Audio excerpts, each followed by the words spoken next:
প্রিয় দর্শক, স্বাগত জানাচ্ছি সারাদিনের সংবাদে প্রতিদিনের আয়োজন রাত 11টার শীর্ষ সংবাদে। সারা বিশ্বের গুরুত্বপূর্ণ সব সংবাদের শিরোনাম জেনে নিন শুরুতেই। 4 দিনের সফরে চট্টগ্রামে পাকিস্তান নৌবাহিনীর জাহাজ PNS সাইফ। অন্যদিকে প্রথমবারের মতো করাচি চট্টগ্রাম সমুদ্রপথে সরাসরি শিপিং চালু। বাংলাদেশের সঙ্গে টানাপোড়েন চায় না ভারত, বললেন ভারতের প্রতিরক্ষা মন্ত্রী রাজনাথ সিং। ট্রাম্প প্রশাসনের নতুন নিয়ম, ডায়াবেটিস, স্থূলতা ও হৃদরোগ থাকলে বাতিল হতে পারে ভিসার আবেদন। ফেব্রুয়ারিতে নির্বাচন না হলে আরেকটি 1-11 হবে, মন্তব্য রাশেদ খানের। অন্যদিকে মেজর হাফিজ উদ্দিন আহমেদ বলেছেন, নির্বাচন বিলম্বিত করে ক্ষমতার স্বাদ নিতে চায় কিছু দল। যুক্তরাষ্ট্র দক্ষিণ কোরিয়াকে হুমকি দিল উত্তর কোরিয়া। ব্যাংক বহির্ভূত প্রতিষ্ঠান ই-মানি ইস্যু করতে পারবে, বাংলাদেশ ব্যাংকের খসড়া প্রবিধান প্রকাশ। কেন্দ্রীয় কমিটির সাধারণ সভা, বিএনপির সঙ্গে জোট নয়, একক নির্বাচনের চিন্তা এনসিপিতে। সময়ের সঙ্গে প্রাসঙ্গিক থাকতে বিচার বিভাগের সংস্কার জরুরি, মন্তব্য প্রধান বিচারপতির। অন্যদিকে বৈষম্য বিরোধী আইনের সংজ্ঞায় বৈষম্যমূলক, বললেন অ্যাটর্নি জেনারেল। নেতানিয়াহু সহ 7 দেশ ইসরায়েলের বিরুদ্ধে তুরস্কের গ্রেপ্তারি পরোয়ানা জারি। বেতন গ্রেড বাড়ানো সহ 3 দফা দাবি, কাল থেকে সারা দেশে প্রাথমিকে শিক্ষকদের কর্মবিরতি ঘোষণা। শুনছিলেন সংবাদ শিরোনাম, এবারে বিস্তারিত। ফ্যাশন ব্র্যান্ড মানে আর্ট। 4 দিনের সফরে পাকিস্তান নৌবাহিনীর জাহাজ PNS সাইফ বাংলাদেশে এসে চট্টগ্রাম বন্দরে পৌঁছেছে। চট্টগ্রাম নৌ অঞ্চলের কমান্ডারের পক্ষ থেকে চিফ স্টাফ অফিসার সহ অন্যান্য কর্মকর্তাদের স্বাগত জানানো হয়। উপস্থিত ছিলেন বাংলাদেশে নিযুক্ত পাকিস্তান হাই কমিশনের প্রতিনিধি ও নৌবাহিনীর স্থানীয় উচ্চপদস্থ কর্মকর্তাগণ। জাহাজের আগমনে বাংলাদেশ নৌবাহিনীর জাহাজ বা নৌজা স্বাধীনতা অভ্যর্থনা জানায়। এদিকে করাচি ও চট্টগ্রাম বন্দরের মধ্যে প্রথমবারের সরাসরি সমুদ্র পথ শিপিং সেবা চালু হয়েছে। এতে দুই দেশের মধ্যে পণ্য পরিবহনের সময় 23 দিনের থেকে কমে 10 দিনে নেমেছে এবং পরিবহন খরচ উল্লেখযোগ্যভাবে হ্রাস পেয়েছে। পাকিস্তানের পররাষ্ট্রমন্ত্রী ইসহাক দার লিখিত প্রতিবেদনে এই অগ্রগতি নিশ্চিত করেছেন। ভারতের প্রতিরক্ষা মন্ত্রী রাজনাথ সিং বলেছেন, ভারত বাংলাদেশের সঙ্গে সম্পর্কের টানাপোড়েন চায় না। তিনি বাংলাদেশের অন্তর্বর্তী সরকারের প্রধান উপদেষ্টা অধ্যাপক মোহাম্মদ ইউনূসকে সতর্ক থাকার আহ্বান জানিয়েছেন, যেন তিনি কথা বলার সময় মনোযোগী হন। এই মন্তব্য তিনি নেটওয়ার্ক 18 গ্রুপের প্রধান সম্পাদক রাহুল যোশীকে দেওয়া একান্ত আলাপনে করেছেন, যা শুক্রবার ফার্স্ট পোস্ট প্রতিবেদনে প্রকাশিত হয়। রাজনাথ সিং বলেন, ভারত প্রতিবেশীদের সঙ্গে সুসম্পর্ক বজায় রাখতে চায়, তবে যে কোনো চ্যালেঞ্জ মোকাবেলা করার সক্ষমতা রাখে। ট্রাম্প প্রশাসন যুক্তরাষ্ট্রে ভিসা আবেদনকারীদের স্বাস্থ্যগত অবস্থার উপর কঠোর নজরদারি চালু করেছে। নতুন নির্দেশিকা অনুযায়ী ডায়াবেটিস, স্থূলতা, হৃদরোগ সহ দীর্ঘমেয়াদী অসুস্থতা থাকলে ভিসা প্রত্যাখ্যান করা হতে পারে।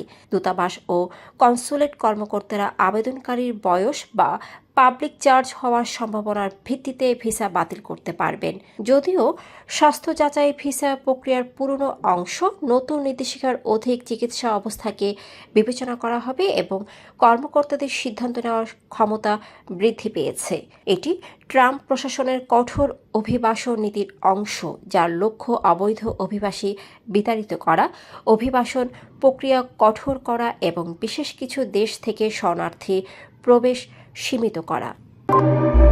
গণ অধিকার পরিষদের সাধারণ সম্পাদক রাশেদ খান বলেছেন, ফেব্রুয়ারি মাসে নির্বাচন না হলে দেশে আরেকটি 1-11 পরিস্থিতি সৃষ্টি হবে, যার খেসারত সব রাজনৈতিক দলকে দিতে হবে।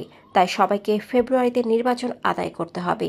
শনিবার ঝিনাইদহের কালীগঞ্জে আলোচনা সভায় সাংবাদিকদের একথা জানান। অন্যদিকে বিএনপি স্থায়ী কমিটির সদস্য অবসরপ্রাপ্ত মেজর হাফিজ উদ্দিন আহমেদ বলেন, কিছু দল নির্বাচন বিলম্বিত করে ক্ষমতার স্বাদ নিতে চায়, কারণ সরাসরি নির্বাচনে তাদের জয় সম্ভাব্য নয়। তিনি বলেন এই দলগুলো প্রশাসন, বিশ্ববিদ্যালয় ও ব্যাংকে নিজেদের লোক বসিয়ে অন্তর্বর্তী সরকারের সুযোগ ভোগ করছে, যা গণতন্ত্র ও জনগণের অধিকার বিরোধী। উত্তর কোরিয়া সিউল ওয়াশিংটনে সাম্প্রতিক নিরাপত্তা আলোচনা ও দক্ষিণ কোরিয়ার মার্কিন বিমানবাহী রণতরীর আগমন নিয়ে তীব্র প্রতিক্রিয়া জানিয়েছে। দেশটির প্রতিরক্ষা মন্ত্রী নো কোয়াং চোল বলেছেন, প্রয়োজন হলে তারা আরও পদক্ষেপ নেবেন। তিনি অভিযোগ করেছেন, সিউলের সীমান্ত পরিদর্শন ও বৈঠকে যুক্তরাষ্ট্র ও দক্ষিণ কোরিয়া একযোগে উত্তর কোরিয়ার বিরুদ্ধে ষড়যন্ত্রে লিপ্ত হয়েছে এবং পারমাণবিক ও প্রচলিত অস্ত্র সমন্বয় ও ভিটারেন্স জোরদার করছে। এর একদিন আগে উত্তর কোরিয়া পূর্ব উপকূলের সাগরে একটি ব্যালিস্টিক ক্ষেপণাস্ত্র নিক্ষেপ করেছে। বাংলাদেশ ব্যাংক একটি খসড়া বিধান প্রকাশ করেছে, যা ব্যাংক বহির্ভূত দেশি ও বিদেশি কোম্পানিকে পেমেন্ট সার্ভিস প্রোভাইডার বা মোবাইল ফিনান্সিয়াল সার্ভিস প্রোভাইডার হিসেবে লাইসেন্স পেতে হবে। খসড়া রেগুলেশনস ফর ই-মানি ইস্যুয়ার্স ইন বাংলাদেশ জনমত সংগ্রহের জন্য কেন্দ্রীয় ব্যাংকের ওয়েবসাইটে প্রকাশ করা হয়েছে। নতুন কাঠামোর আওতায় ব্যাংক ও স্বাধীন ডিজিটাল ফিন্যান্স কোম্পানি উভয়ই কেন্দ্রীয় ব্যাংকের অনুমোদনে ই-মানি ইস্যু করতে পারবে। বিদ্যমান এমএফএস ও পিএসএফ অপারেটরদের 6 মাসের মধ্যে নতুন কাঠামোর সঙ্গে সঙ্গতি রেখে নতুন লাইসেন্সের জন্য আবেদন করতে হবে। বর্তমানে বাংলাদেশে বিকাশ, রকেট, নগদ, টালিপে, পাঠাও পে ও সেবা পে ই-মানি ইস্যু করে ডিজিটাল লেনদেন সেবা প্রদান করছে। এনসিপি বিএনপির সঙ্গে জোট নয়, এককভাবে নির্বাচনে অংশগ্রহণের কথা ভাবছে। শর্ত সাপেক্ষে নির্বাচনী সমঝোতা হতে পারে কোনো দলের সঙ্গে, তবে বিএনপি ও জামাত বাদে অন্যান্য দলের সঙ্গে জোট হতে পারে। শুক্রবার রাজধানীর বাংলা মোটরে এনসিপির কেন্দ্রীয় কমিটির সাধারণ সভায় এই বিষয়ে আলোচিত হয়েছে।